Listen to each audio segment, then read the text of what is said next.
nggih. Waalaikumsalam warahmatullahi wabarakatuh, Mbak Tina. Pripun kabare niki? Alhamdulillah sehat. Nggih. Mohon izin nggih Bu, dinten niki mau melakukan wawancara terhadap panjenengan mengenai pengambilan keputusan berbasis nilai-nilai kebajikan seorang pemimpin.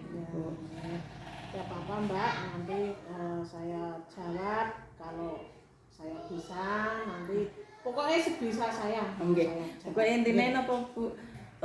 Santai mawon, ngobrol santai tapi nggih serius ngoten nggih Bu nggih. Iya.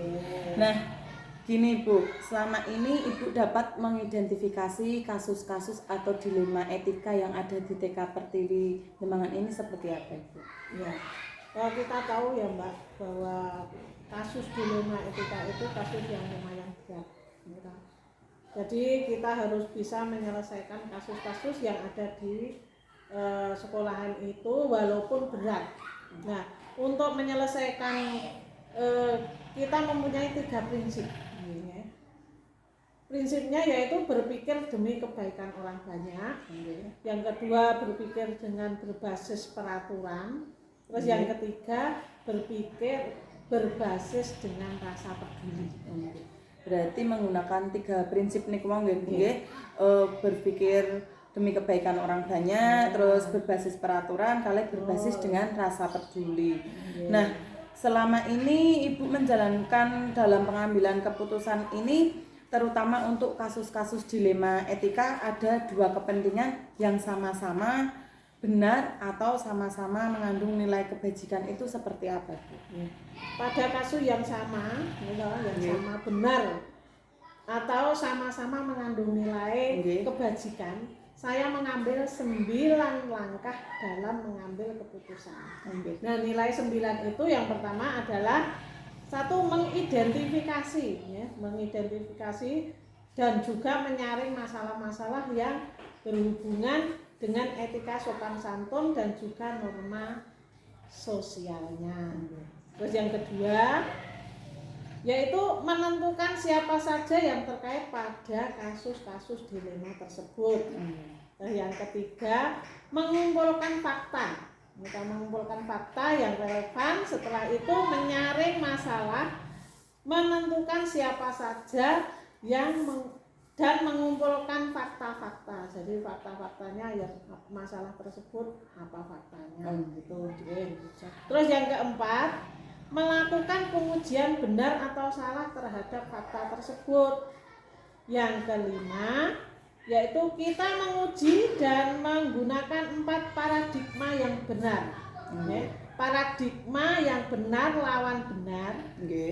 Terus yang keenam, yaitu kita menggunakan prinsip resolusi dalam mengambil keputusan. Nah, prinsip resolusi itu ada 3, yaitu 1, berbasis hasil akhir. Yang kedua, berbasis peraturan. Yang ketiga, berbasis rasa peduli. Langkah yang ketujuh yaitu melakukan investigasi opsi trilema, yaitu memunculkan gagasan baru yang kreatif saat kita bingung dalam mengambil keputusan, walaupun opsi trilema itu kadang pilihannya yang tidak kita terima. Terus langkah yang selanjutnya yaitu mengambil keputusan. Dan langkah yang terakhir, walaupun kita sudah mendapatkan keputusan, kita tetap harus melihat kembali keputusan yang akan kita ambil dan merefleksikan keputusan itu. Ada keputusan tersebut itu adalah 9 langkah yang saya ajarkan ketika ada kasus dilema. Baik Bu, berarti ketika memang ada kasus-kasus dilema etika atau masalah-masalah yang berkaitan dengan dilema etika itu, berarti Ibu menggunakan 9 langkah itu tadi nggih Bu nggih. Nah, untuk langkah-langkah Bu atau prosedur yang selama ini Ibu lakukan itu apakah juga sama menggunakan 9 langkah tersebut atau ada hal lain atau bagaimana Bu? Jadi Mbak, Selain ada 9 langkah itu tadi, saya juga dalam pengambilan keputusan saya menggunakan keterampilan coaching. Nah, di sini dalam pengambilan keputusan itu dengan kesadaran diri penuh, dengan pengelolaan diri, kesadaran sosial dan keterampilan sosial. Sehingga dalam menghadapi kasus-kasus dilema etika ini pengambilan keputusan tidak akan salah. Berarti tetap sama nggih Bu, prosedurnya menggunakan 9 langkah itu tadi nggih. Dan napa Bu Breh nggih menggunakan teknik coaching nggih. Dadose untuk mengetahui informasi-informasi mengenai masalah-masalah tersebut, kemudian juga menggunakan teknik mindfulness atau kesadaran penuh bagi yang melakukan apa nggih masalah-masalah itu nggih Bu nggih. Nah, untuk itu Bu, hal apa nih yang selama ini Ibu anggap efektif dalam pengambilan keputusan kasus dilema etika yang ada di TK Pertiwi Lembangan ini? Sebenarnya dalam 9 langkah yang saya sampaikan tadi menurut saya sudah sangat efektif dalam pengambilan keputusan pada kasus-kasus dilema etika tersebut. Berarti 9 langkah itu tadi nggih Bu dapat ditambahkan dengan praktik coaching, terus ditambah lagi nggih niku nggih napa niku kesadaran penuh atau mindfulness. Nah, selama ini Bu ada tantangan-tantangan tersendiri mboten dalam pengambilan keputusan-keputusan kasus-kasus dilema etika ini Bu? Sebenarnya tantangan-tantangan yang besar itu ada Mbak. Pada langkah yang kelima tadi. Jadi mengidentifikasi bentuk atau model dilema etika menggunakan 4 paradigma, yang mana 4 paradigma tersebut adalah individu lawan kelompok, adil melawan kasihan, kebenaran lawan kesetiaan, dan yang terakhir adalah jangka panjang melawan jangka pendek. Dalam 4 paradigma tersebut yang nantinya akan bermuara pada pengambilan keputusan. Berarti menggunakan 4 paradigma nggih Bu nggih.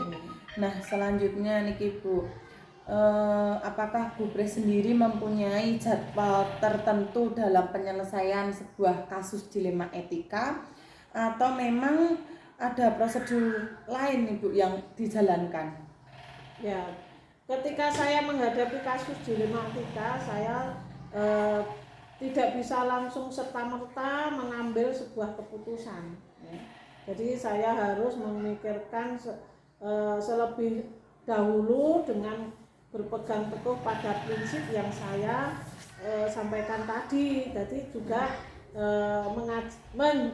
menjalankan 9 langkah yang sudah saya sampaikan tadi. Setelah itu baru bisa mengambil keputusan atas kasus-kasus dilema etika tersebut.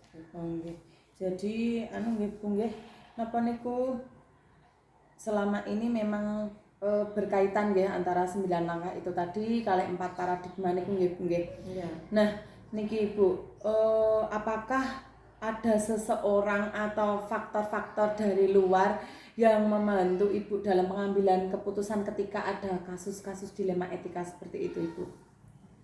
Yang mempermudah saya dalam menghadapi kasus dilema itu tentunya saya berkolaborasi pada orang-orang yang berkaitan dengan kasus dilema etika tersebut. Ketika kita bisa berkolaborasi, tentunya kita bisa dengan mudah untuk mengambil keputusan. Berarti tentunya berkolaborasi dengan pihak-pihak terkait dan juga warga sekolah sini ya Bu. Nah, dari semuanya itu yang sudah panjenengan sampaikan itu, pelajaran apa niki Bu yang bisa dipetik dari pengalaman Ibu dalam pengambilan keputusan yang mana keputusan itu termasuk kasus-kasus dilema etika Bu? Ya, ketika saya menghadapi kasus dilema etika itu yang harus saya pikirkan yaitu kita harus berpegang teguh pada 3 prinsip itu tadi, yaitu berpikir demi kebaikan orang banyak, berpikir dengan berbasis peraturan, mestinya kan ada peraturan yang harus dilaksanakan, terus juga berpikir berbasis dengan rasa peduli. Jadi kita peduli kepada siapa saja yang mempunyai masalah. Terus selain itu juga harus menjalankan 9 langkah yang sudah saya sampaikan kepada penjenengan tadi. Berarti memang apa nggih Bu, dalam kasus-kasus dilema etika ini panjenengan menggunakan 3 prinsip itu tadi nggih Bu. Ya. Prinsipnya berpikir demi kebaikan orang banyak, nggih. Berbasis peraturan, kali berbasis rasa peduli. Oh nggih.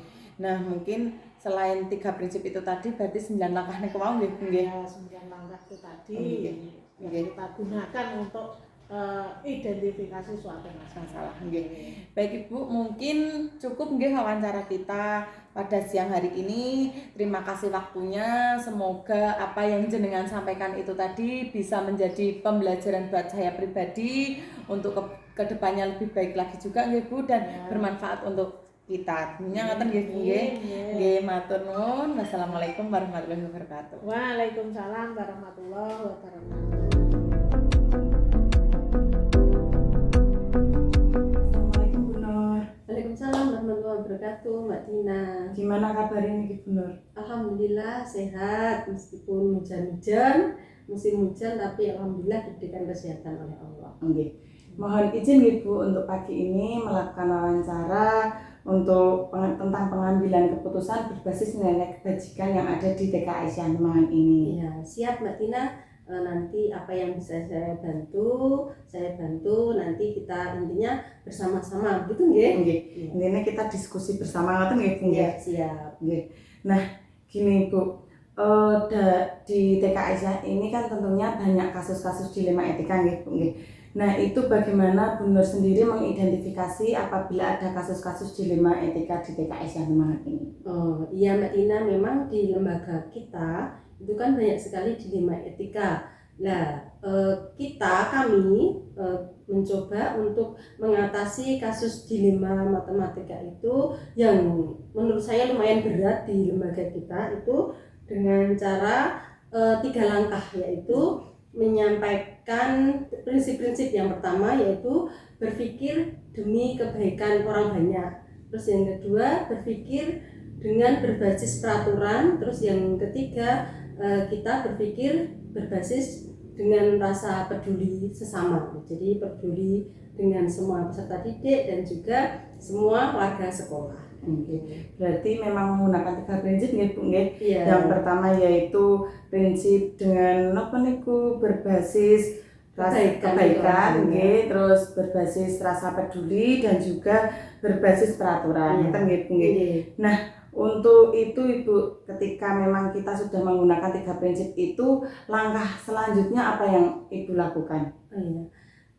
Untuk langkah-langkahnya Mbak Tina, kita menggunakan langkah-langkah yang pertama yaitu mengidentifikasi dan juga menyaring masalah yang berhubungan dengan etika, sopan santun dan juga norma-norma sosial.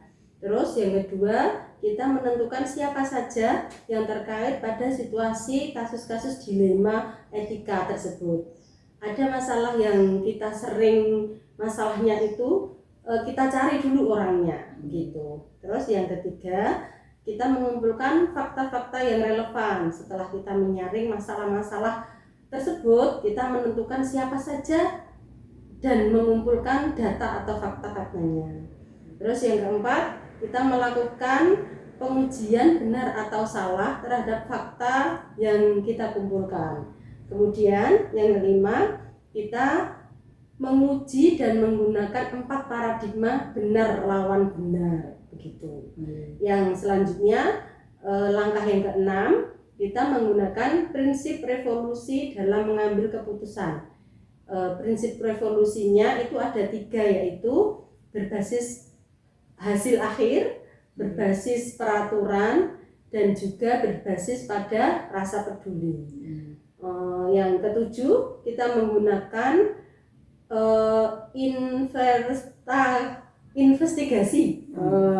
investigasi opsi trilema, yaitu memunculkan gagasan-gagasan baru yang kreatif saat kita bingung dalam mengambil keputusan. Walaupun opsi ini trilema ini terkadang pilih-pilihannya itu tidak kita terima gitu. Terus langkah yang selanjutnya yaitu mengambil keputusan.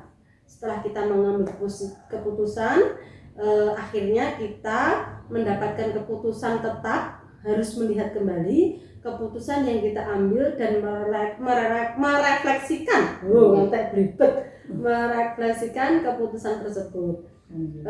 Itu adalah 9 langkah yang kita laksanakan untuk mengatasi kasus dilema etika di lembaga kami begitu. Berarti memang menggunakan 9 langkah nih Bu. Nah, dalam pengambilan keputusan itu kan kita tentunya napa nggih Bu, ada prosedur-prosedur tertentu nggih Bu di TKS ya. Dimana ini maksudnya prosedur itu kan tidak sama dengan penyelesaian mungkin di tempat lain. Nah, prosedurnya itu seperti apa Ibu yang dilakukan? Oh iya. Selain 9 langkah tadi, kita juga mengambil keputusan dengan menggunakan keterampilan coaching. Ya, kita menggunakan keterampilan coaching. Di sini di dalam pengambilan keputusan ini dengan kesadaran diri penuh, dengan pengelolaan diri, kesadaran sosial dan juga keterampilan sosial. Sehingga dalam menghadapi kasus-kasus dilema etika ini kita mengambil keputusan tidak akan keliru, tidak akan salah. Berarti memang 9 langkah itu tadi juga selain menggunakan 9 langkah itu tadi berarti menggunakan keterampilan coaching Ibu untuk menggali informasi-informasi yang ada, terus kemudian juga menggunakan mindfulness atau kesadaran penuh juga. Nah, dalam pengambilan keputusan dilema etika ini apa yang Ibu anggap efektif gitu dalam penyelesaian masalah-masalah itu? Iya, sebenarnya dalam 9 langkah ini yang saya sampaikan tadi menurut saya sudah sangat efektif Mbak Tina. Dalam pengambilan keputusannya ini berdasar pada kasus-kasus dilema etika yang ada di lembaga kita gitu. Jadi dengan 9 langkah ini sudah sangat efektif sekali di lembaga kita. Berarti memang sudah menerapkan 9 langkah itu tadi nggih Bu di TKS yang Demangan ini nggih. Selain itu juga praktek coachingnya juga ada, terus kesadaran penuhnya juga ada nih. Nah, menurut Ibu nih hal-hal apa saja yang menjadi tantangan dalam pengambilan suatu keputusan itu? Iya. Untuk tantangannya sebenarnya tantangan yang terbesar itu adalah langkah yang kelima Mbak Tina, yaitu langkah mengidentifikasi bentuk dan model dilema etika menggunakan 4 paradigma tadi, yang mana 4 paradigma itu terjadi pada kasus benar lawan benar. Bagi saya ini paling berat karena 4 paradigma tersebut adalah individu melawan kelompok, adil melawan kasihan, kebenaran lawan kesetiaan, dan yang terakhir jangka panjang lawan jangka pendek. Dalam 4 paradigma tersebut yang nantinya akan bermuara pada pengambilan keputusan. Jadi yang menjadi tantangan itu yaitu yang langkah yang kelima tadi, gitu Mbak Tina. Berarti memang menggunakan 4 paradigma itu tadi ya Bu ya. Selanjutnya ini Bu, apakah Ibu memiliki sebuah jadwal tertentu untuk penyelesaian sebuah kasus dilema etika ini, atau mungkin sebuah bentuk prosedur gitu yang dijalankan di TKS Demangan ini Bu? Ya, ketika saya menghadapi kasus dilema etika, saya tidak bisa langsung serta-merta mengambil sebuah keputusan. Saya harus memikirkan dulu dengan berpegang teguh pada prinsip-prinsip yang saya sampaikan tadi, dan juga menjalankan 9 langkah yang sudah saya sampaikan tadi. Setelah itu baru saya bisa mengambil keputusan-keputusan di dilema etika tersebut.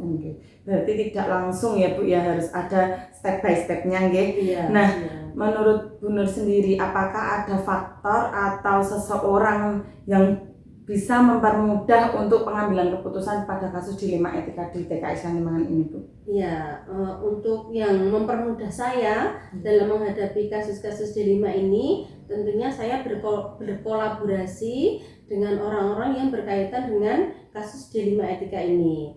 Ketika kita bisa berkolaborasi, tentunya kita bisa dengan mudah mengambil sebuah keputusan.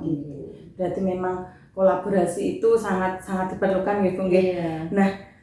Mungkin ada pembelajaran apa ini Bu yang jenengan ambil ketika napa niku ada pengalaman-pengalaman menghadapi kasus-kasus dilema etika di TKI Sandemangan ini, Bu? Iya.